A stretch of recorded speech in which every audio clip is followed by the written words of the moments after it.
Assalamualaikum warahmatullahi wabarakatuh. Hello everyone, how are you today? I hope you stay healthy and keep spirit. In this video, we are going to learn about analytical exposition text. So, this is the definition of exposition text. Exposition text is the text that elaborates the writer's idea about the phenomenon surrounding. Jadi exposition text itu adalah sebuah teks yang menguraikan tentang pendapat penulis tentang suatu fenomena yang sedang terjadi di sekitar kita. What is the function of exposition text? The first one is to persuade the reader that the idea is important matter. The second one, to analyze the topic that the opinion is correct by developing an argument to support it. Jadi, fungsi dari exposition text itu yang pertama adalah untuk mempengaruhi atau membujuk pembaca bahwa ide atau pendapat itu sangatlah penting. Yang kedua, fungsi dari exposition text itu adalah untuk menganalisis topik atau ide bahwa pendapat itu benar dengan mengembangkan beberapa argumen sebagai pendukungnya.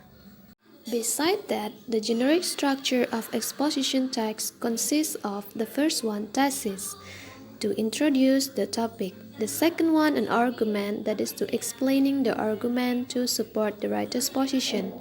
The third one, reiteration, that is restarting the writer's point of view to strong the thesis.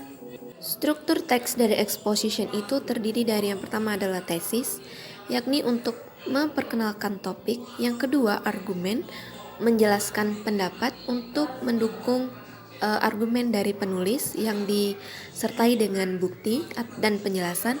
Yang ketiga adalah reiteration, untuk menyatakan kembali pendapat dari penulis untuk memperkuat tesis. Untuk membuat pernyataan kembali pada paragraf reiteration, kita bisa menggunakan frasa di bawah ini.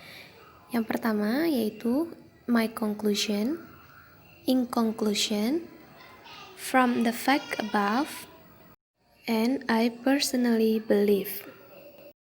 Selanjutnya adalah language features of exposition text, yaitu karakteristik atau ciri-ciri dari unsur kebahasaan di dalam teks exposition. Yang pertama adalah using relational process, yaitu menggunakan proses yang relational atau berhubungan. The second one, using internal conjunction, yaitu kata hubung yang digunakan untuk menghubungkan dua klausa. Contohnya, beside that, furthermore, in addition, next, after that, first, second, but, consequent, and as a result. Yang ketiga, using simple present, menggunakan tenses sederhana yaitu simple present.